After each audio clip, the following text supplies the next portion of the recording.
Sam, super excited for this one. I cannot wait to dive into your story and your journey, doing a lot of research. Um, you had everything, but at the same time, you didn't, right? I've heard this story numerous times, but everyone's path is a little different. So I'm really interested to dig a little deeper into your journey. And but first and foremost, how's it going over there?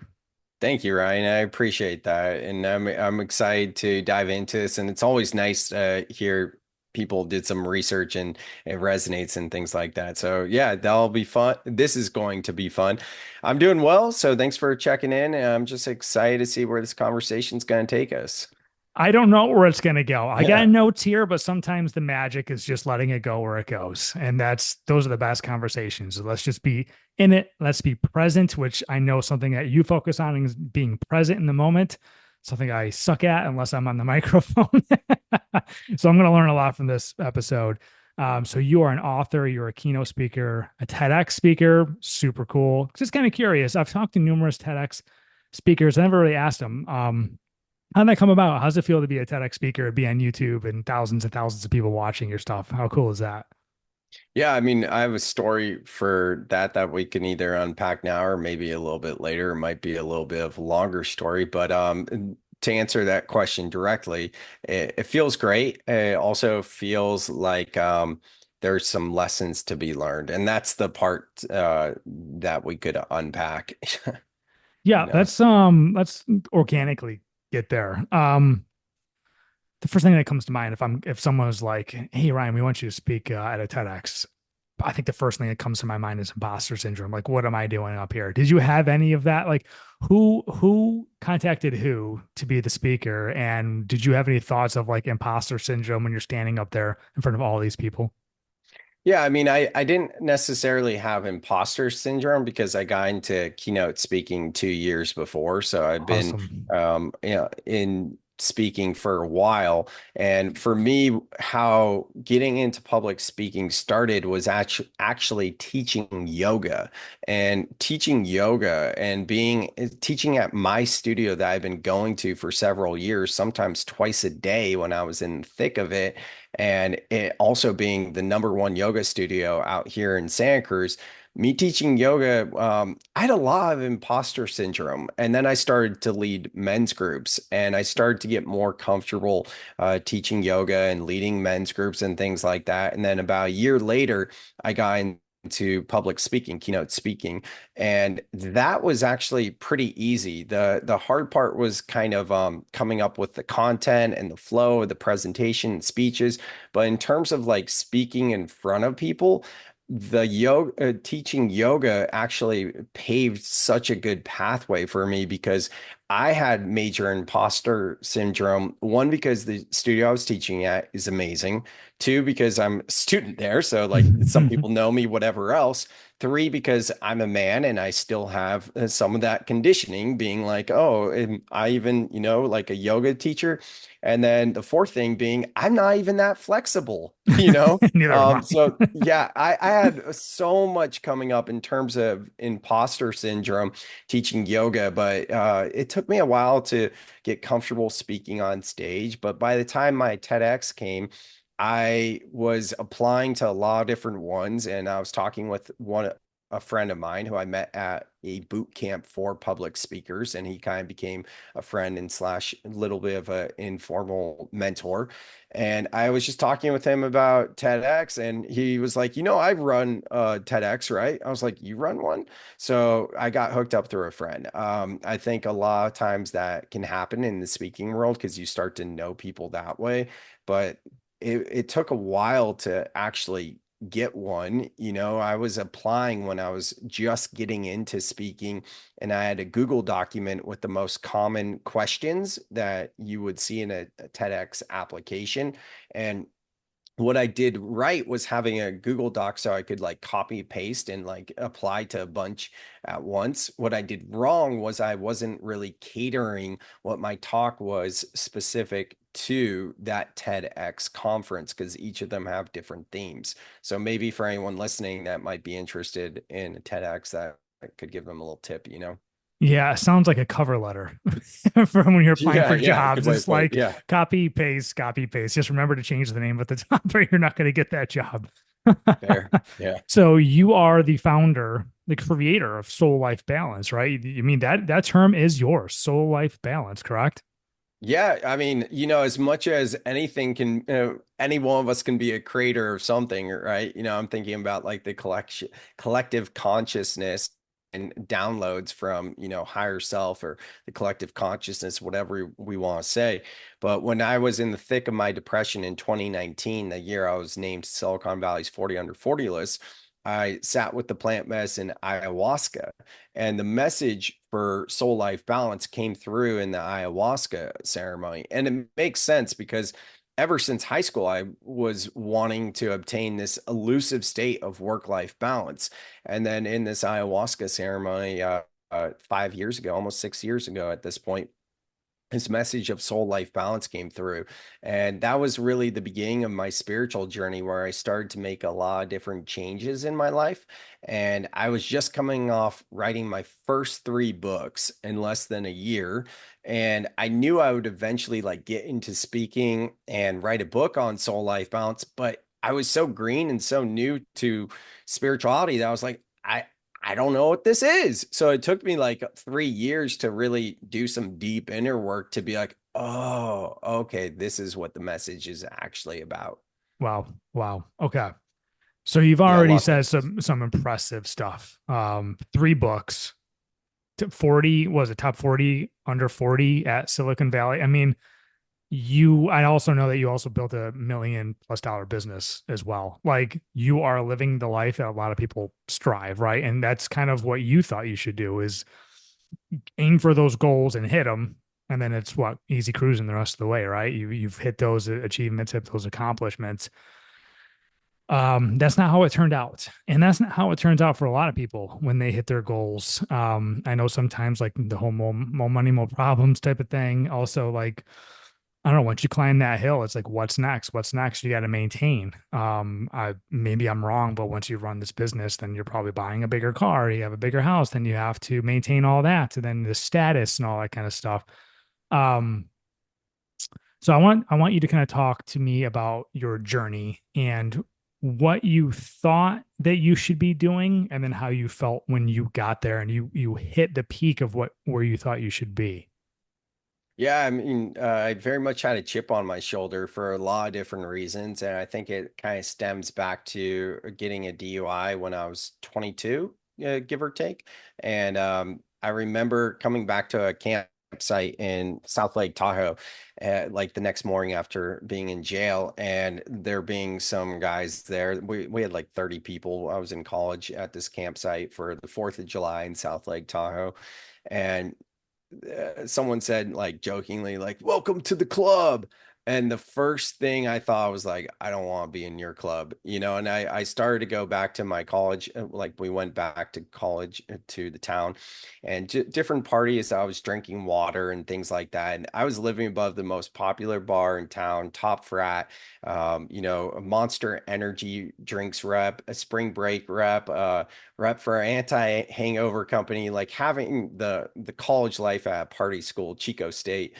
And yeah, I remember just like drinking water and different things and being like, yeah, I'm just trying to cut back. And people, being with that type of energy, like welcome to the club, and I very much felt like my life was over. Like it was a big deal for me to have had a DUI. So um, within a year, this idea for my first business came through, and that ended up being the $1 million company Swagworks. It took about 8 years or so to get it to seven figures.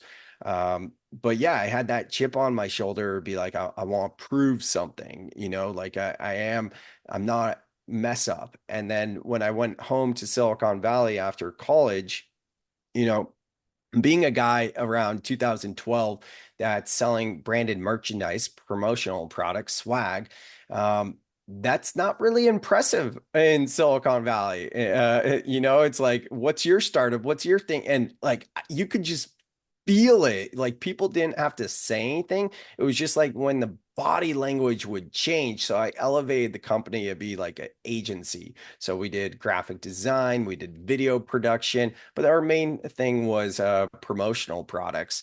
But still, I had this chip on my shoulder. And then my parents have an office supply company. They've had it for 44 years to date now.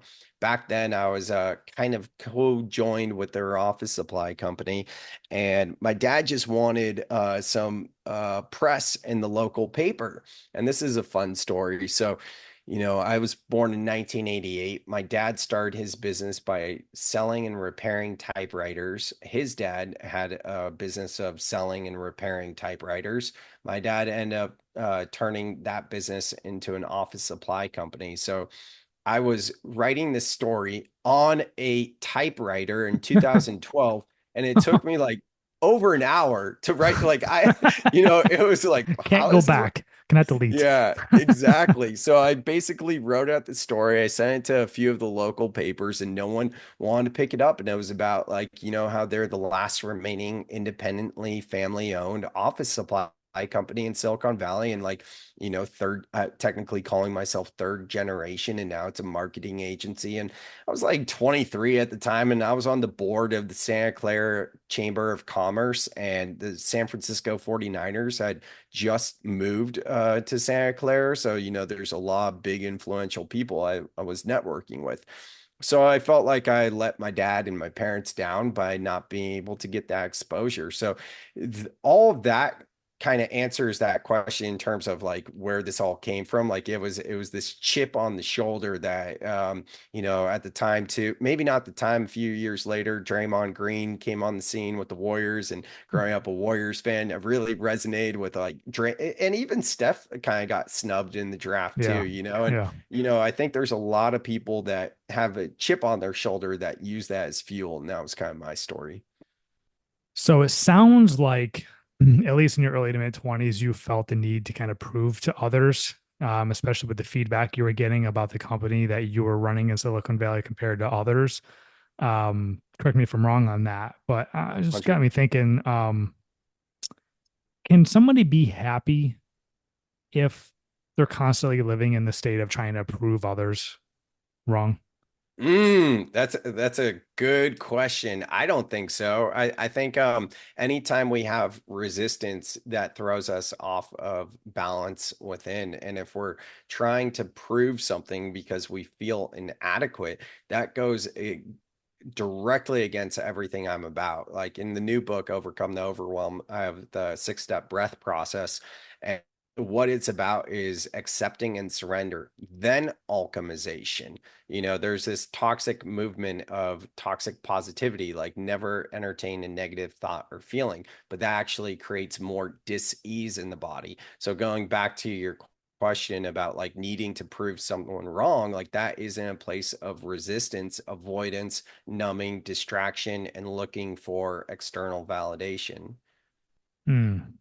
in my belief system. Yeah, it's I go back and forth on this a lot. Sounds like we're both into athletics, which is awesome. You hear the Tom Brady story, right? He played like 20 something years being with a chip on his shoulder because he was the 6th round pick or whatever he was. All these teams passed on him, and look where that got him, right? It can propel you in life. So it's like, I imagine there has to be some kind of a balance. Like a little chip on your shoulder maybe propels you to a different tier or something like that. But at the same time, you can't be in that constant state, or you're just going to be consistently trying to chase the next goal and just not really be happy or present in the moment with what you got. Does that sound about right?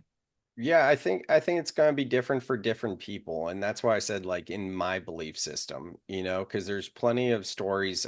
One that's coming to mind right now is Steve Weatherford, and he might even be affiliated with Element. I don't know. He's a big time influencer.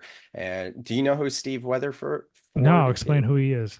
Yeah, so he was a kicker or punter on the New York Giants, and he's probably got like over 1 million followers, I would imagine at this point, like on Instagram. He's legit. He's all about like human optimization, and he's very outspoken.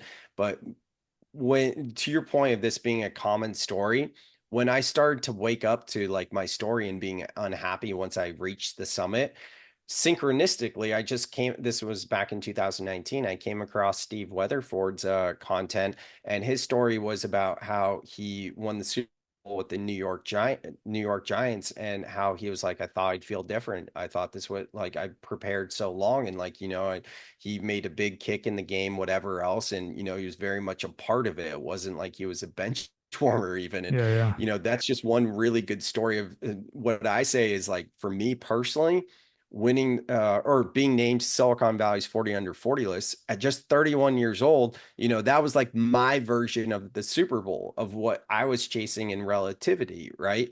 And I think for the makeup of the type of person I am, we can look to someone like this example of this kicker, Steve Weatherford, being similar with someone like Tom. Maybe it's a different makeup. Maybe there's something else that drives them, or maybe perhaps he's not at that breaking point yet, and that's Hmm. something to consider as well. And I don't know. I just know what my belief system is. And for me, we could get into this, and this is what the TED talks about, but it's this philosophy of sadhana, and it means to be in pursuit of. And basically, in my yoga teacher training in Costa Rica, my yoga instructor said to name your ultimate potential is to limit your ultimate potential. And when he said those words, my mind like melted, because I realized, oh, wow, I had named my ultimate potential being named Silicon Valley's 40 under 40 list. Hmm. So now the reframe of the chip on the shoulder is not having the carrot on the stick that we're chasing, or being like a hamster on a wheel, realizing that we're not going to name our ultimate potential. And perhaps I'll close it with this. Perhaps for someone like Tom Brady, using this example, it never was the Super Bowl that equated to his worth. Maybe what happened with Steve and I and other people, archetypes like us, is we equate it to our worth. Maybe Tom Brady was already there and he never equated it to his worth, because this is the point where we start to reframe it and be like, oh, I'm not equating this to my worth, and I'm still going to pursue goals and dreams. I'm just not going to see it as my ultimate potential. Love this. Yeah, I love this because somebody, I'm very goal oriented, and I think there's a lot of benefit in that. But at the same time, there's a lot of negative to that too. Always being striving for the next thing, not really being happy and content with like where you are and being present. Something I really waffle back and forth on. And now being a new dad myself, it's Oh, like, congrats. thank you.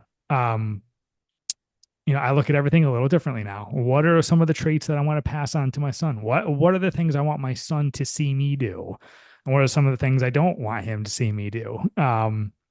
He's also taught me to be kind of a little more present in the moment. There's a lot of times now I'm just playing with him on the floor and the phone in the other room, and I'm just focusing on him. It's like, wow, this is really nice. I don't have anything else to think about. It is very nice.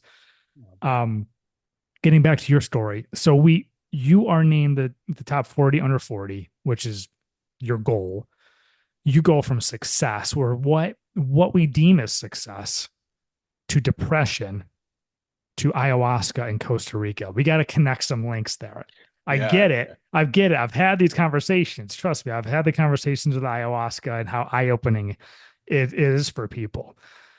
So, as far as depression goes, I kind of want to describe it. Was it over time, or was it just a moment you're like, God damn, I'm depressed? Like, what did depression look like for you, and how did you put a finger on that? hello darkness, my old friend. I think through my life I've experienced depression more often than not, and never had the tools to articulate it, to allow myself to feel it, which gets into the tools of like working through it and working with it.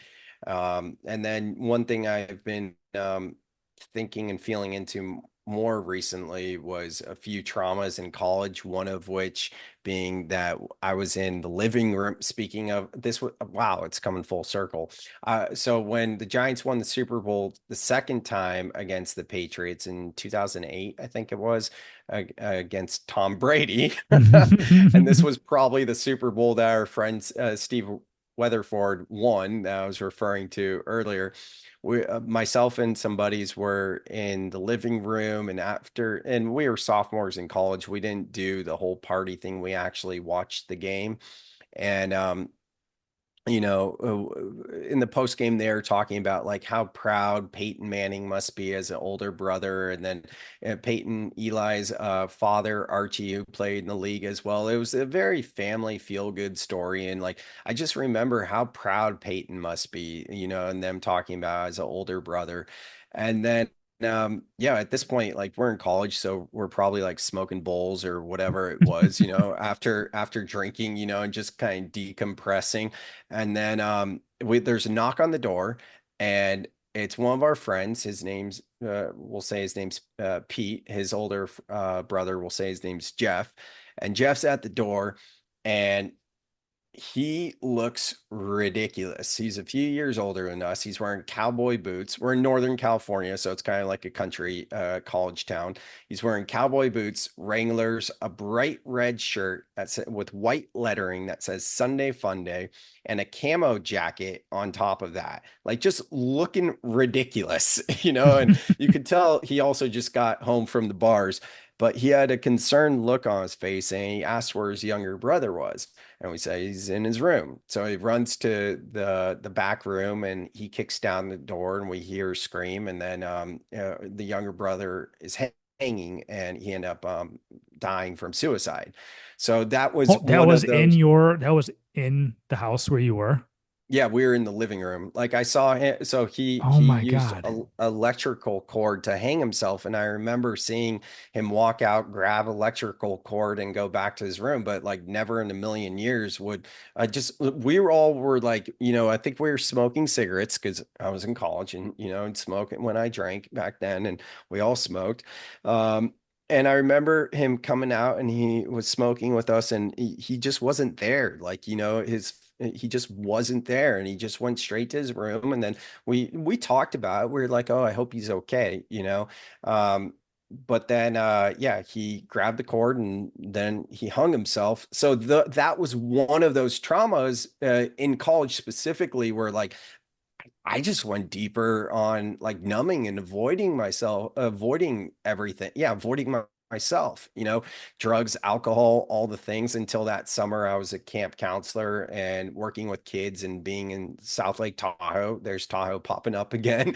Yeah. That was really healing. So I think when I experienced this depression in 2019, after the success and everything else, it was like a bubble up of stuff from my childhood, from maybe what was at that point 10 years previous with that story I just told, like all kinds of unprocessed stuff, and just existential angst. The depression I was experiencing was a numbing depression, and how a numbing depression shows up for me is like an alertness of energy. It's pretty much not sleeping through the night, like usually just a few hours, and then waking up and just being alert, but not like having more energy than when you're tired. It was just like this alertness, but also just not feeling anything. And I couldn't even work out, not because of the lack of sleep, but just maybe because of the lack of sleep, but just totally and utterly depleted. So I'll pause there because there's a second part of this that links how ayahuasca came into it, but that's a lot. So I'll pause there. Yeah. I was not expecting that turn. I can see how that could be a really traumatic event for anybody in that situation. Wow. Just my heart goes out to him and his family and you all for the entire situation. That's wow. That's an incredibly difficult. And yeah, it's really interesting. I've had a lot of conversations recently with a lot of like therapists or doctors, and we talk about how the childhood affects so much. Mhm. Looking back before we start connecting more dots with ayahuasca and psychedelics, looking back, is there anything you wish you would have possibly done different, or be like more self-aware, or looked yourself in the mirror a little more? Is there any like word, if you can go back in time and like talk to yourself when you were younger, is there any like Mm. specific advice that you would give that younger version? Have you ever done a inner child like meditation or visualization? Not I don't believe so. Ryan, you're getting some fun stories out of me that I haven't shared in a I while. love And I it. hope this is cool because this I is the love it. deep stuff. Yeah, yeah, you're asking great questions. So, when I first got into this world in 2020, so a year after doing ayahuasca, I did this inner child visualization, and it was one of my favorite movies growing up was Bill and Ted. So and Back to the Future. So I very much have always been interested in like this idea of time travel and how like things can change. So when you ask like what advice could I give to my younger self, or what could have I done differently? One thing that was mind blowing for me when I did this inner child visualization was I got to experience time travel for myself without any use of psychedelics or anything at all, just through this visualization. But it took me back to a time in my childhood when I had essentially a dagger, but we can call it um, and I had it pretty close to my forearm. And this is when I was a little kid, and I had totally forgotten this memory. But what came through in the meditation, the visualization, was that I was visiting my inner child then. And I almost like blacked out in terms of having this memory, like it was repressed for sure. But when I was doing this meditation, it was like, oh my God, this is what happened here. This always happened because I was always going to come to the place of doing this meditation. And it's in this meditation now that I'm speaking with my inner child. And that happened back then, which is happening right now. And I hope the listeners are following because Wow. this gets into some super existential, esoteric type things. But I mean, one journey with mushrooms or bufo or ayahuasca, one journey with any of these medicines, and you'll be like, wow, this guy's not crazy. You'll be like, okay, I get what he's saying. But when you have these experiences and you do those a medicine, especially when you're new on the path, it's like, whoa. So all that to say, like, I do believe that we can change the past by changing the present. And I'm still playing with my belief there because I don't know how extreme that we can go with that. There is something called the Mandela effect, where anyone listening, this is a fun rabbit hole.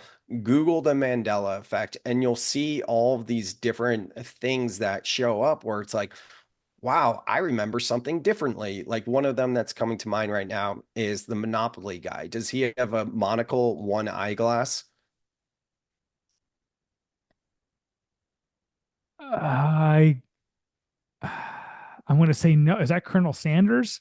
No, no, oh, the Monopoly guy. Anyways, Yeah, I'm going to say no. I think Colonel all, Sanders has the. Does he have it? Does he have the he one? doesn't, but I remember him having the monocle. And then there's like Jiffy peanut butter versus Jif. There's the Berenstein versus the Berenstein, Bears. Berenstain versus Berenstein. There's a bunch of these like where if you look at them and you do this with a friend and you just kind of like look at first, ask yourself which you remember, then ask like maybe your spouse or just a friend, a buddy. It's a fun little game to play because most of us remember things as they were versus how they are now. And this gets into timelines. And what's super exciting for me is the movie Everything Everywhere All at Once won an Oscar. And that's what this movie is about. It's about how alternate timelines exist and how we are coming in and out of timelines, maybe not to the extreme of that movie because it was like silly and that's part why it won an Oscar because it was entertaining,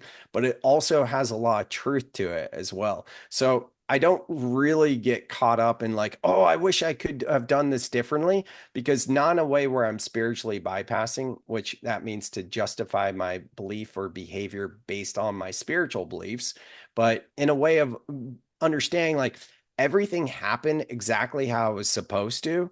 And I don't regret anything really strongly. In areas that I might feel some regret, that's where I go through the breath process. And once I allow myself to accept that regret, then I can get to a place of like, okay, I feel good about it and I'm not carrying that negative energy within me. This is mind blowing. Okay, this was not on my bingo card talking about timelines, but I'm all for it. Yeah. We'll come back on. Let's chat about timelines and all that stuff. I think that's super interesting. You just said something that kind of caught my attention. Some people believe it, some people don't. Everything happens for a reason. Are you one of those believers? It sounds like perhaps.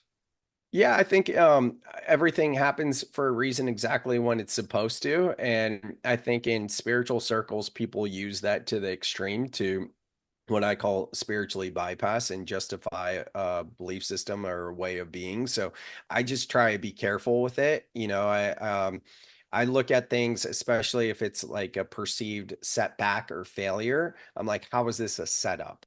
I look at them as reframes as opposed to getting stuck into the negative. Hmm. Yeah, super, super interesting. I love learning this about people. I'm not entirely sure. I go back and forth and everything happens for a reason, but I think I just need more clarity on things. Okay, we're going to keep going along with your story. One thing I do want to touch on in the future here is you're a breathwork teacher too, which I think is super interesting. So I'm going to touch on that momentarily. So you're in this depressed state in 2019. There's a lot of things you can do for depression. Um, Go and see a doctor, take medicine, whether you're for or against that, it's different. Go to the gym, go for runs. You can do this, that, whatever. What led you to psychedelics? Then what led you to giving ayahuasca a shot? This goes back to everything happening for a reason. And at in 2020, my Instagram bio literally said "recovering bro." Like I was going so deep publicly with my spirituality that I felt like on a subconscious level, I had to be like, "Hey, I'm not just some kook." Like I used to be really cool and used to be a bro. Like I'm in recovery. Like I needed to justify it, right? That said, though, like it's for me, it was undeniable. I never really, when in my previous years before 2019, very much a meathead, very much like bro energy, whatever. And, I was dating a 49ers cheerleader at the time, and we were on off for 4 years. And that was a big part to this numbing depression as well. And those times when we were off, she would talk about like how she was working with crystals or like signs or the universe. And I was just like, I'd say to her, I was like, I don't know what you're talking about. Like, like this sounds ridiculous. But then certain times, like there would be undeniable things that would happen. And I'd be like, oh, what you're saying. Like in a lot of ways, she was definitely a gift and a teacher for me for sure, and opened me up to this.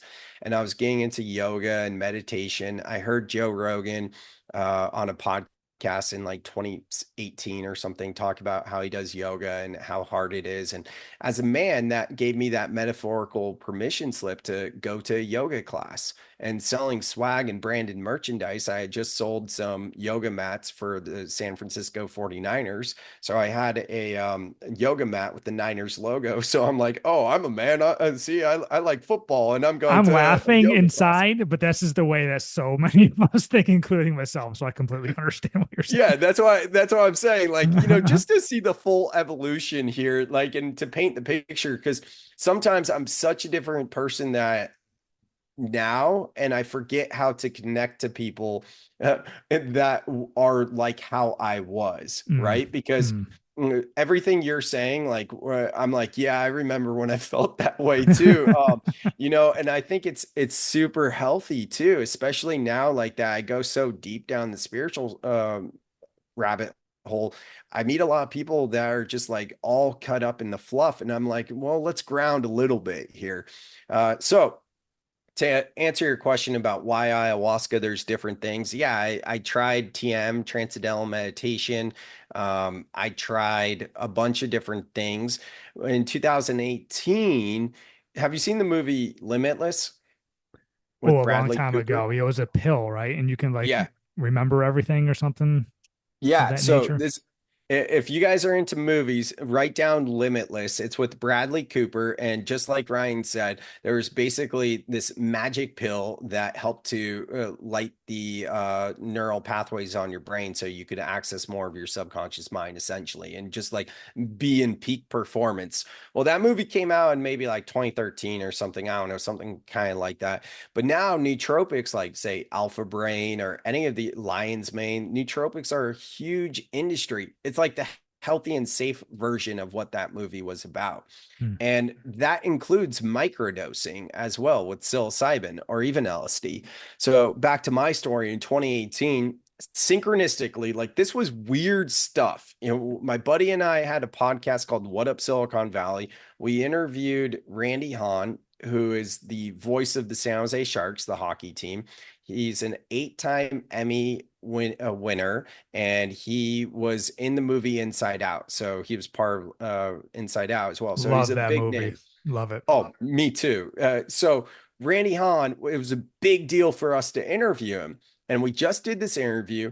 Then coincidentally, I saw someone else that was, and not many people were doing content creation in 2017 and in Silicon Valley and doing it with the local movers and shakers. Like we were the guys. That's what led me to being named Silicon Valley's 40 under 40, being a podcaster, interviewing movers and shakers in the South Bay of Silicon Valley. So we interviewed this legend, Randy Hahn. Synchronistically, I see someone else interview him, but in a blog form with a very similar vibe to us, and also just the style of interview. So I looked at this guy. I was like, did he rip us off? And I did the time, and it just came out like the same time. There's no way like he would have just ripped us off, right? Yeah. But Yeah. like the ego in me was got defensive right away, and we could think of the movie Inside Out, like the inner parts coming online, right? So, anyways, I reached out to this guy. He starts telling me about microdosing with mushrooms. Like we become friends. I'm fast forwarding, and a lot different similarities. So he just randomly came into my life, just like in the movie Limitless, that how this guy randomly came into Bradley Cooper's life to deliver him this message of this quote unquote magic pill. So this guy's telling me about microdosing with mushrooms. And I'm like, oh man, in high school and college, I love mushrooms, but I'm a professional. I can't do mushrooms now. And he's like, no, it's microdosing. Here's some articles about Silicon Valley executives working with it. Like it's a legit thing. I'm like, all right, I'll try that. So I started to microdose and it was incredible. It was just so good. Just some small shifts within me, not anything big, but it led to big things. And then he starts telling me about ayahuasca. And I was like, ayahuasca? And there's something, right? There's something in me that was like, you know what? I don't know what you're talking about, but I feel like I'm probably going to do that one day, like if I'm desperate. So I tell that story one because it's kind of funny and it's relatable, but also because that's the link to ayahuasca. The stage was set. It primed me to be ready for it like a year in advance. And then by the time the numbing depression came in 2019, this gets into another one of my long stories. So I'll chunk up and just keep it high level. But basically went to a cacao ceremony, first time like experiencing cacao. And the woman I went with, she asked the facilitator about ayahuasca. And then basically I had a conversation with her. And then it just kind of all fell into place. And I was at rock bottom where I was like, I don't know what's happening right now. I don't know what signs are. I don't know what being called to the medicine means. I don't have any of this vernacular, but something is going on here where I'm being led there. I'm scared shitless. I don't really want to do this thing, but at the same time, I'm very intrigued and something is happening that's happening clearly for me. So just being at that ultimate place of surrender is what ultimately brought me to sit with ayahuasca in 2019. Wow. Wow. Okay. We're going to pick up there in just a moment. Yeah. Um, One thing I wrote down is at some point you stopped caring what people thought.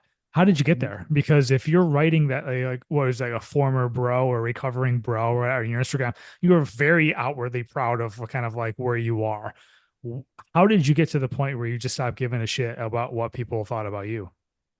Yeah, I mean, the pandemic helped a lot. The lockdowns in 2020, I looked at it as a gift and I looked at it as an opportunity with respect to the devastation and lives lost. For my own emotional and mental well-being and my own psyche, I looked at it as an opportunity to go deeper into doing the work.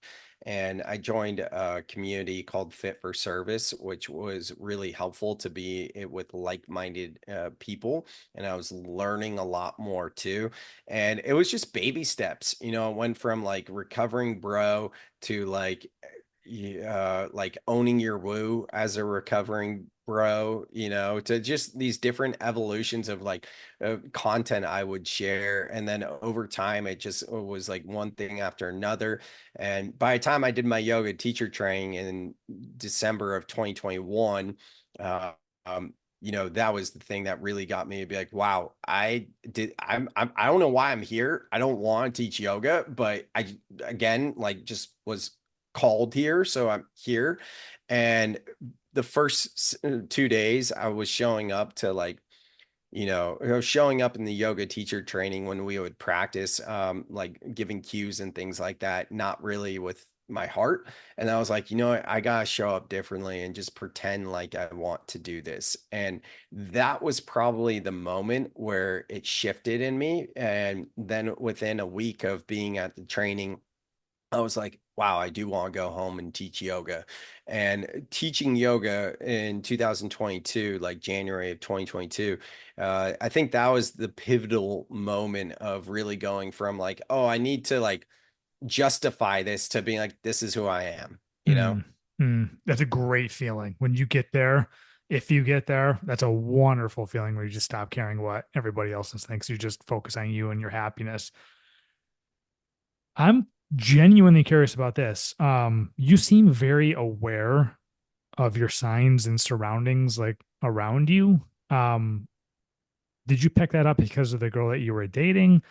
I don't imagine you could always be that way if you're so dead focused on this business and then the money and everything that comes with that. Maybe I'm wrong, but I think sometimes I have an issue with being very aware of like my surroundings and perhaps things that are happening around me because I am so dead set and so goal driven and I'm really just hyper focused sometimes. Were you always aware of things happening around you, or did that pick up at some point? Yeah, no way. I would say before 2019, microdosing definitely helped, microdosing with psilocybin. Since then, though, since ayahuasca, it's been a slowing down, and it's still something I'm working on. And moving from Silicon Valley to the beaches of Santa Cruz has been tremendous because almost every day I go to the beach and the pelicans, the seals, or even if it's just at my house, I have the crows out here every single day. I'm looking at the crows and I'm kind of like raven hunting, being like, oh, is that raven? Nope, it's a little bit small, but just the little things, noticing when the wind picks up. What's the thought I just had when the wind picked up? Is that relayed or am I trying to make these connections? But all of that is the journey I've been on in these past 5 years. Before sitting with ayahuasca, I wouldn't say that was really a thing for me. Wow. So ayahuasca was really like a huge turning point in your life. And I'm guessing that's where the whole soul life balance was born. Yeah. I want to kind of connect those dots a little bit. And we don't need to go about your whole ayahuasca trip and what happened and all that kind of stuff. But obviously, ayahuasca kind of reframed some things in your brain. So perhaps like what was your biggest takeaways after your trip with ayahuasca and you return home? What are you thinking at that moment? Yeah, getting out of the toxic relationship I was in, it took about 6 months or so to really end that relationship, maybe longer. Moving from Silicon Valley to Santa Cruz, slowly transitioning out of the business I was in. Those are a few of the things. Getting out of the fantasy football league I was in, switching all the content I was consuming to just be of topics that were interesting to me at the time. And for me, it was going down the rabbit hole of the nature of reality and existence and what does infinity means and who, if God created us, then who created God and who actually created the human race, and going down like the alien extraterrestrial type rabbit holes. So a lot of fun different rabbit holes. But I literally like changed everything in my life. And it was just like a slow process over the next couple of years. Okay, so I lied. We're going to touch a little bit on the trip that you had in ayahuasca because I'm curious to know you came Yeah. back and changed everything. What was the visualization or what was like the moment that kind of like was the aha moment for you? Hard to say because it's been so many years now, and it's just like stories at this point. All those things I mentioned, they're like different aspects that came in that kind of taught me these lessons or showed me different things. Um, there wasn't really like one pivotal point other than at the end of the first night of the ceremony.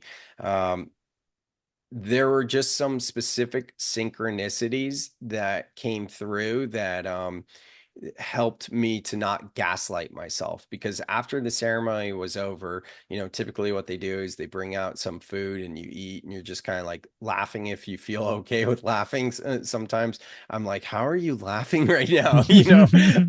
But it's a good place to get to a place of like humor and just kind of like being with the community. We're in a yurt and basically a large tent.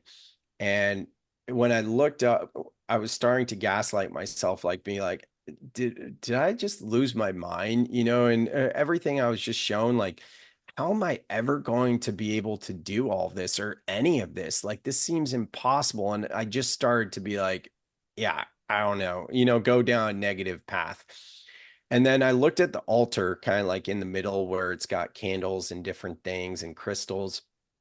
There was a dragon that was facing directly towards me. And I could have sworn the dragon was like off to the side, not in front of me. And I was born on the year of the dragon. I've always felt like connected to dragons, but that was just like interesting. I looked up, and from the reflection of the candles in the center, because some of the candles were like tea light candles, those small ones, because some of them were either burned out or blown out.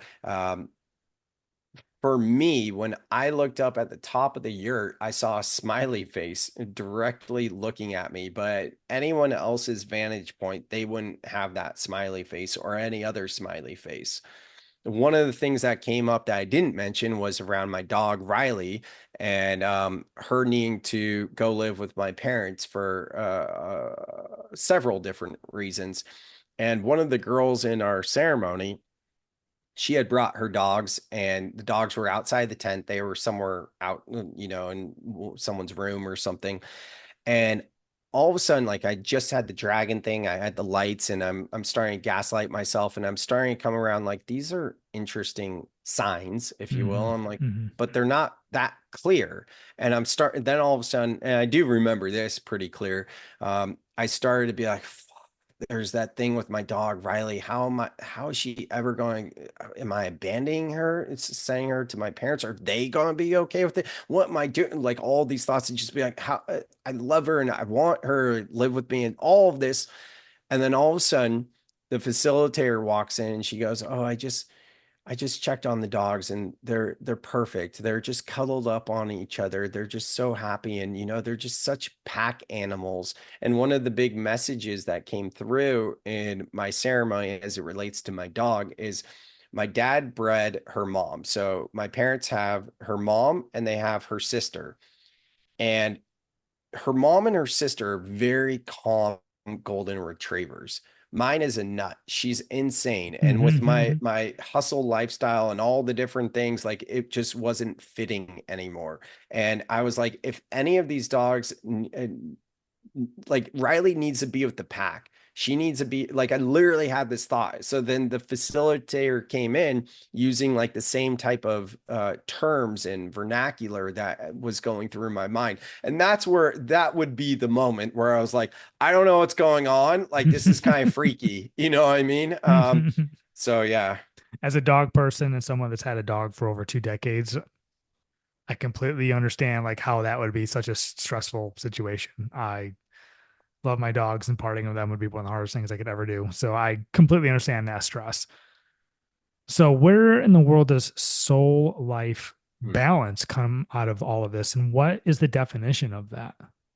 Soul life balance is about prioritizing your mental health while recategorizing work as a part of the human experience. In other words, we can look at work and life and equate them to the archetypal energies of yin and yang or yang.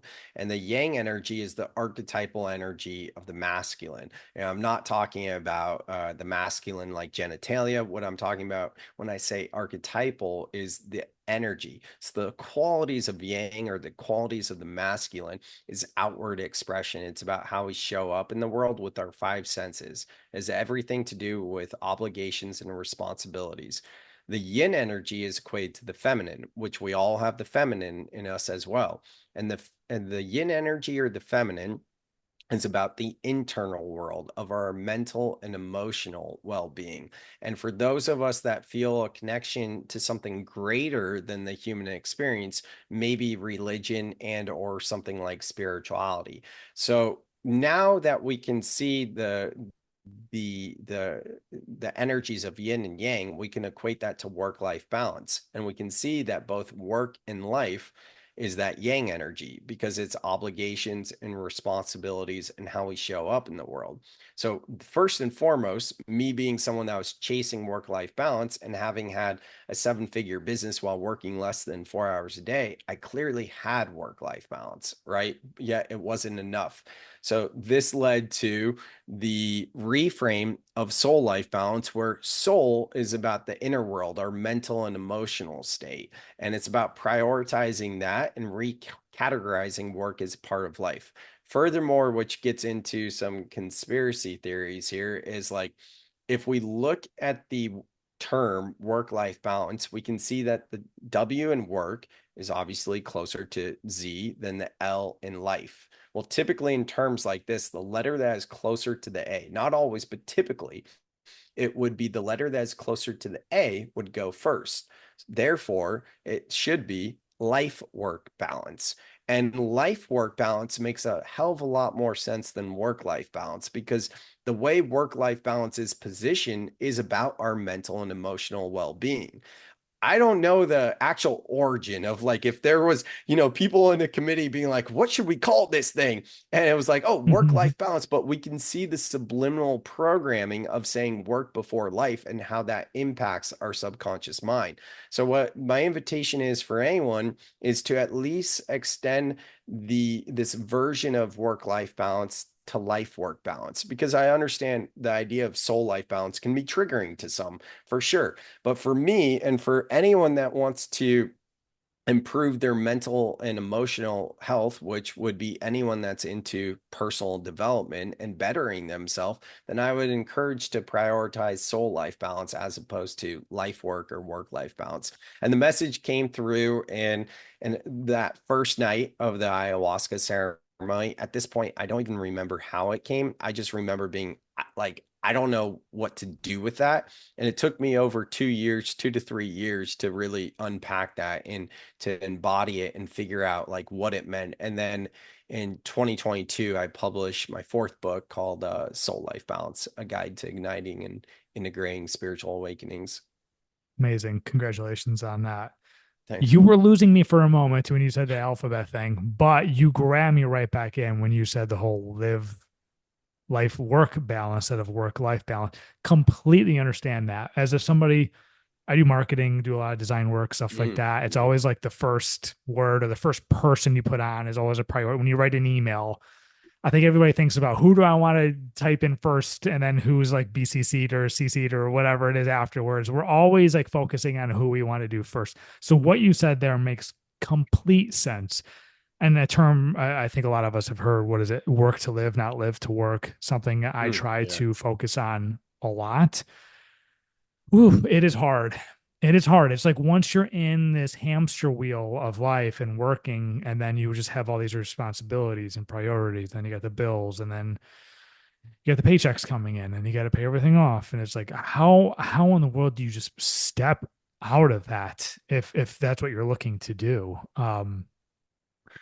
And then it's like, my wife and I talk about our jobs and are we happy and stuff like that. And for the most part, we are. But it's like there's a lot of stressful situations, and it's like How much stress is too much stress? Then they kind of keep you hooked with like the whole vesting period. If you stay in 3 years, we'll vest your retirement and we give you great benefits. And there's just all these like teeth that are just sunk in you to kind of keep you. And it's really hard to step away. For somebody that is, let's say, in those shoes, that are like they just can't get out of the work life thing. They're just stuck in it and they don't know how to get out of it. They think this is what life's supposed to be. I work really hard, I put in extra hours, I'm stressed like crazy, but I'm getting the paycheck, but they don't like it.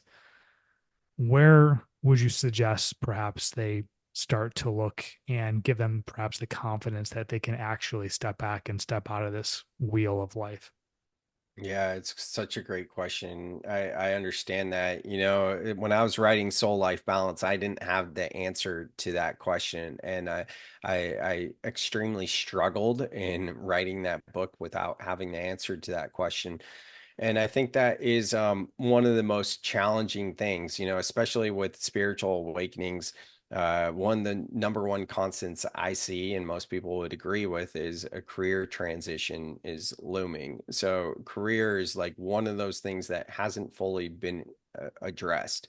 I will say, in my new book, Overcome the Overwhelm, one of the things that we dive into is internal and external overwhelm. So, in the book, what I'm mostly prioritizing in teaching is how to sit with that internal overwhelm, because a lot of these external situations, in terms of like the job, the career, the bills, all of that, that's coming up in our internal world of how we feel about it.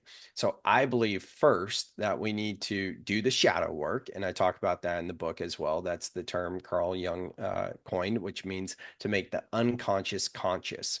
The unconscious mind, or the subconscious mind, makes up 95% of our awareness, the thoughts and feelings we don't have access to. Shadow work is just about shining a light on the parts of our mind we don't have access to. It's about being open and honest with ourselves and having those difficult conversations with ourselves of being like, is this truly in alignment? And the definition of alignment is what we think, what we feel, what we say, and how we act all match. And when those all match, then we're in alignment. So a lot of the work is in the internal world, like the thoughts and feelings. That's what my work really stems in. And then after that, we can start to roll up our sleeves and be like, all right, now that I've processed these things and I start to have some answers and I have some clarity and I know where these certain things are out of alignment, now let me make some positive changes, right? Let me prioritize this in a way that is accessible. There's an ancient saying that goes, how do you eat an elephant? One bite at a time. Hmm. And it's cliche to say, but it's like it's chunking down into making these to-do lists and then prioritizing it in a way that you can approach these without feeling overwhelmed. Some of them are going to be big things. Like I mentioned, the thing with my dog, or I mentioned moving from Silicon Valley to Santa Cruz. I mentioned the career transition. So out of those three things, let's just take like integrating. To integrate means to take action, whether it's something that's coming up through just, a meditation, a breath work, a journaling, just sitting with yourself and asking these questions, or to deep dive like ayahuasca. The most important thing you do is you integrate, that is to take action. So just to use this example to bring it full circle, my move from Silicon Valley to Santa Cruz was about a 3 month time period. The relationship that we were together 3, 4 years, that was about a 6, 8 month time period. The career transition, here I am 5 years later, still working on the career transition because my business got destroyed in the pandemic. My Hmm. business is gone. I had a good plan, of just like kind of operating, but now it's gone. So now I'm totally rebuilding and I'm nowhere near where I was financially or with my career. So I'm 5 years later, I'm still working on that. And then in regard to my dog, she went to live with my parents full time last year. So that was 4 years later. Hmm. because it got to a point where they're like, oh, wow, we see what you're saying. And now, like, I miss her all the time. Luckily, my parents live close and I see them all the time. We see each other. But at the same time, like, we all know, like, she's way better off with them than the living situation I have with her. And she's got a ton of health issues. And my dad is very much into, he breeds dogs, like he's going to do better for her than Good me. situation. Yeah. Yeah. So, yeah, exactly. Good situation. So, what I just described here in these examples are some of the overwhelming type experiences that I've had over the past 5 years, along with timelines of understanding like really approaching these priorities and being real with them, because the worst thing someone can do when it relates to the career is make a rash decision and be like, you know what, this is, I did ayahuasca once, I don't like this corporate job, and I feel empowered and I'm just going to be a coach, and then leave it all behind. Like, that's the worst thing that someone can do. So it's just about like one step at a time. I appreciate those timelines because it also reminds me of like we follow our fitness influencers and they show these like before and after photos. It's like like I've been working out crazy hard for 2 weeks and I don't look anything like that. Blah blah blah. Right? You don't see the timelines and like them waking up at 5 a.m., them eating well, them being strict, all that kind of stuff. You don't see that. So to get actual realistic timelines, I think makes people feel a little better. Like they don't have to make any rash decisions or jump to the next big thing or just make a complete 180 in life, which can be very overwhelming. And that really tests your mental health, which is, a whole nother thing. So what you mentioned reminded me of a book that I had heard of a few years ago. And now that I have a son, I cannot wait to read it to him when he's old enough to understand. But the book is called The Boy, the Mole, the Fox, and the Horse. Have you ever heard of this? I haven't. I would highly recommend it. I have not read fully through it. I have skimmed the pages and I'm reading all the quotes from it. I'm like, this is absolutely freaking incredible. But anyways, it's this the boy and these animals are taking a journey. And one of the quotes from this book is, I can't see a way through, said the boy. Can you see your next step? Said the horse. And the boy says, yes. And the horse says, just take that. Hmm. Like, I saw that quote and I was like, "Woo!" Get a little bit of chills. The whole book is like that. And I saw the book in the bookstore about a year ago, not even a year ago, and I was like, I knew I was having a boy, and I was like, I'm buying this, and I can't wait to read this to him because if these are like the lessons that I wish I knew when I was younger, and yeah, it's one of those things where I think a lot of us fail to take small steps, have realistic expectations, and not just try to take those incredible leaps. Then you fail, and then you're back to where you were. Then you're even more depressed and all that stuff. So, giving your timelines, genuinely appreciate that. Do you work with people? I hear a lot of people talk to you about like the narratives that they create in their head and how it's usually worse than what reality really is. Because you're laughing because I don't know, maybe I surround myself with people, including myself, that does that. How do you get out of that? How do you stop doing that? Because I feel, especially in the workplace, like if I don't do this by 5 o'clock, I'm gonna get reprimanded and I might get fired and all that stuff. Like you start telling yourself these stories that just create all this unnecessary stress and tension in your life. What do you tell the people that have a tendency to do that? Yeah, that's the breath process in my new book. And this kind of Love goes it. back. I'm happy we're hitting on that. Good. Yeah, yeah. I mean, this basically goes back to your previous question about like, how do we actually approach this overwhelm? And what we're both saying is like, hey, know that's there, create a plan, small steps, and in the meantime, get your inner world in order. So when we're experiencing that stress, that chaotic state, whatever it looks like for someone, know that emotions are energy in motion. And that's not just a catchy phrase. It's true and it's backed by science. Dr. Jill Bolte Taylor delivered a TED Talk in 2008, and she's a neuroanatomist. Her TED Talk is what blew up TED, and it also blew up her career. That year, she was on Oprah and she was named to Time's Most 100 Influential People. Well, In her TED Talk, as a neuroanatomist, She said that we have a 90-second physiological response when we experience an emotion.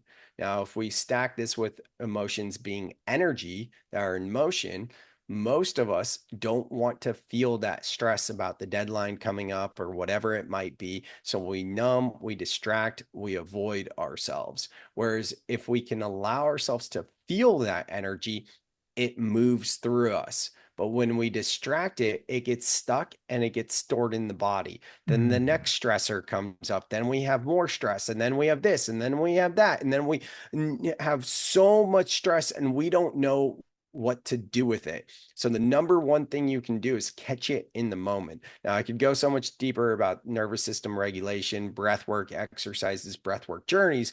But for this specific example, like I got this thing due, that due, I gotta get the kids later, and whatever it might be, just like those normal everyday stressors that we all experience. The breath process. Know that emotions are energy in motion. We process those energies in 90 seconds. And what we can do in those 90 seconds is the actual breath process. It's summarized in three simple themes: breathe, feel, and think intentionally.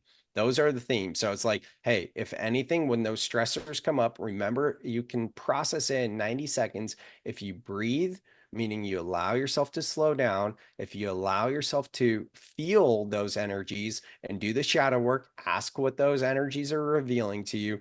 And then finally, think intentionally. Now is when we've earned the right to invoke the power of positive thinking and look for different habits and or actions and behaviors that we can take as a result of what came up. Is this something you do on a daily basis, multiple times a day, or like how often do you Yeah. practice this? Yeah. You know, I tell people all the time, like, hey, I don't want you doing the breath process all the time because if you're doing the breath process all the time, it's not working. It's designed so that, like, you're actually hitting on every single one of these points. Like the H in the breath process is habits to integrate. If you're constantly coming back to the same story and the same experience and the same emotions, it's not working for you. But if you're actually hitting on each and every one of these steps, all of a sudden you don't need to go through the steps anymore because things aren't coming up as much.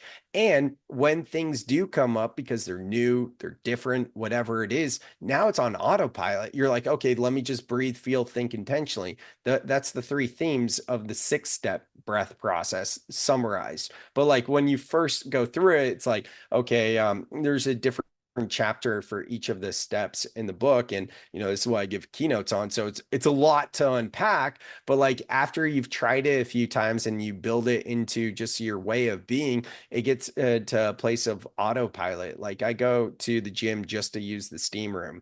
When I'm in the steam room and cold plunge or sauna, anything like that, it's a great time for me to just check in. How am I feeling? Where in my life, either today or yesterday, or even past few days or week, whatever, have I compartmentalized something? Because now's when I'm going to take that thing that I compartmentalize, I put in a box, I put in a shelf. Now's where I'm going to open up that box and unpack it. So I'm not carrying it because I don't need to carry that. Wow. How has this changed your life for the good? It's so much better. I'm able to process things in real time. I mean, before I didn't have a system. Last year, 2023, my life entirely imploded and I just need to go deeper on the work. And I was doing everything I could to surrender. And I was just looking up different teachers as it relates to breath work, reprogramming the subconscious mind. And it's like, books, programs, this, that. And then once you get in, it's like a scavenger hunt once you get in. And I'm like, this isn't working. Like my YouTube channel, which I don't put much on my YouTube channel, but it's called Spirituality Simplified. My thing is about simplifying things and making it accessible. I'm like, forget about everyone else right now. I just need something that works for me, Right. right? Like I'm not building this to help other people. Like I am like hitting every single panic button. My life just imploded. It's the most challenging time in my life. I'm not necessarily depressed, but this is what I was experiencing in 2023. So I was like, I just need something. So I took like a bunch of different teachers and processes and I put it in a crock pot essentially, and just let it stew. And then about 6, 8 months later, yeah, I mean, at that time I had a process. It was a little clunky and chunky, but then January about of 2024, about 6, 8 months later, that's when I started to write the book, and the breath process just came out in the writing of the book. And I was like, wow, this is digestible. This is something that I can come back to easily. And now that I've embodied it for myself, I can share it with other people. So the way it's changed my life is to help me in the most challenging time in my life. That's how this breath process was born. Amazing. When did that book come out? May of 2024. That's awesome. Congratulations on that. Is that book number, is that four? Is that book number four? 6. Six. Wow, we just skipped a few in there. Wow, that's Yeah, wild. woof. I need to create one, let alone six. That's I need to get off my ass and do Well, that. apparently I'm an author, so you know, Well, I'll knock on your door if I need some help with yeah, the whole publishing process. totally. Um, we're gonna wind down here, but this question popped up literally out of nowhere, and I feel I need to ask you this. Do you recognize the power of saying no? Mm, yeah. I'm like, yeah, let me unpack that. I got so good at saying no when I was building my business back in those days that we were talking about as an entrepreneur. Like, I had to learn to say yes, and I'm very good at, I think right now I have a good balance, but yeah, I recognize the power of saying no. Because I just ask that because I feel like you've got a good balance now. You've been through a lot with, I actually thought it would have been the other way around with your business. You would probably say yes, yes, yes, yes, yes, just to kind of just keep building your business. And once you get to a place where you're very comfortable in your skin and comfortable with who you are, you'll say no, no, no, no. Yeah. And yeah, I think it's something that I mean, a lot of us, including myself, have trouble doing. And when you do say no and you don't take so much on your plate, it allows you to be present and focus on the things that are right in front of you instead of like stretching yourself thin, trying to help so many other people, let alone yourself and everything you've got to do. I figured you were the perfect person. It just came into my head. Like, I wonder if you've recognized the power of Yeah. saying no, because that's something I think a lot. I just think a lot about things that I do want to pass down to my son. And that's something I have a journal in my notes on my phone about lessons I want to teach my son. And the power of no is definitely one of them. Is something that I was not taught. It's like when you're a kid, it's always like share and yes, and show up for other people and be there and do all that stuff. But I don't think anybody ever really mentions like don't stretch yourself thin. Make sure your cup is full before you can start helping others. When you help others on an empty cup, then everybody's depressed and no one wins. So I don't know. That just randomly came into my head. That So resonates. Yeah. I love it. I love it. Okay. I'm going to end it with this question. This is a heavy one. It's the pursuit of happiness. I feel the need to ask this. Um, but I wrote this. I don't ask this because my podcast is the pursuit of happiness. However, when I wrote this down in my notes, I asked this because I'm talking to you. What brings people actual happiness? Because you are somebody that in this world of 2024 and probably beyond, you had the money, you had the business, you were recognized, right? You had a podcast, you were top 40 under 40, people knew who you were, um, and yet you were depressed. So a lot of that is now gone by the wayside. You seem to be happier now. I could be wrong. I'm assuming you're happier now. You got this whole Yeah. process now. You got the whole soul life balance and all this stuff. And you just shook your head. Yes, I knew it. Um, what actually makes people happy? Because everybody, not everybody, many people are still going after what made you unhappy. And we continue to do it over and over and over again. So the floor is yours. Yeah. I love this question. So the way I close my keynote speeches, and I think it started with the TEDx, is with the movie Soul. Have you seen the Pixar movie Soul? I have not.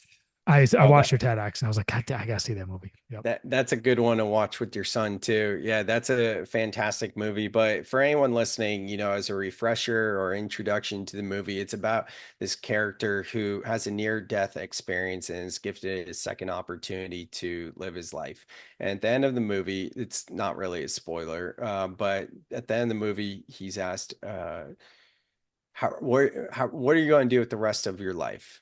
And he's like, I'm not sure, but I do know I'm going to live every minute of it. And that's it right there. The question I typically sit with for myself and I encourage other people is how can I feed my soul today? Or because that is a trigger for some people, what is one thing I can do for myself today? And Mm, it's not any of this end destination type stuff, focusing on like, oh, when I get ABC, I will feel XYZ or any of that. It's just straight up like, what is something I can do for me today? And this goes back to what you just said about saying no and filling your cup first. I mean, it's as simple as taking it day by day and realizing that we have all these excuses why we can't do certain things. But when we're able to get past those voices, maybe using the breath process, then we can get to some clarity being like, well, even though I really want to go deep sea fishing today, I know that's not going to be possible, whatever the mhm. thing might be. But what is one thing that is practical and realistic that I could do that would actually help to bring some joy into my life today? And it's that simple for me. Flip it. That's going to be a reel on my Instagram. That is like you're talking. I'm like, "Ooh, you're speaking right to me." That is awesome. You're also speaking from experience. You can tell. Um, Sam, once more, the floor is yours. How do you want to close this up? Is there any final words that you want to share with the people? Ryan, this was a lot of fun. Honestly, like you're a great host. I really appreciate your energy. I resonate with you. I've been thinking about it recently. I'm like, how many podcasts have I done this year? Because I'm like, it's gotta be like 30 or 50, but I really, really, truly enjoyed this one. So keep up the incredible work. You truly are a great host and awesome at guiding the conversation. So Thank I you. appreciate that. Thank you. Well, Yeah. I appreciate that. I really do. That Yeah. means a lot to Yeah. me Right. because It's nice to hear that. Right. yeah, So. I mean this whole podcast is very much a passion project of mine with a capital P M passion. Like I love doing this and it's amazing and the amount of information I've been able to learn and share with my audience and now hopefully your audience is Yeah. just like the value of that is there is no value of that. It's unbelievable. So thank you. Thank you for saying that. Yeah, no, this was a ton of fun. Thank you again for providing the platform. And for anyone that wants to go deeper with me, my website's samkabert.com, Kabert. You can find all of the information there. I do have a breath club, which is an online community as well. So if you want to learn more about practicing soul life balance or nervous system regulation, I invite you to join us in the breath club. It's just $50 a month and cancel anytime. So very low commitment. So cool. I'm glad you said that. All the links will be in your show notes, including your books. So please definitely scroll down and check that out. And you are welcome to come back and we can dive deeper into timelines and time travel and stuff like that. Let's It's do super. it. Hey, I'm open minded. To me, it's super interesting. I'm really starting to try to learn more about like the energies and like not just timelines, but like alternate realities and all that kind of stuff. I mean, who knows, right? It could all be just garbage, or it can actually perhaps be legit. And I don't know. It's one of life's biggest questions, and to me, it's just mesmerizing. I absolutely love talking about it at the very least. So come back on, but until then, thank you so much, and continue success with your book and your breath work. It's awesome. It's good stuff, and really really appreciate it. Thanks, Ryan. Appreciate it. Absolutely.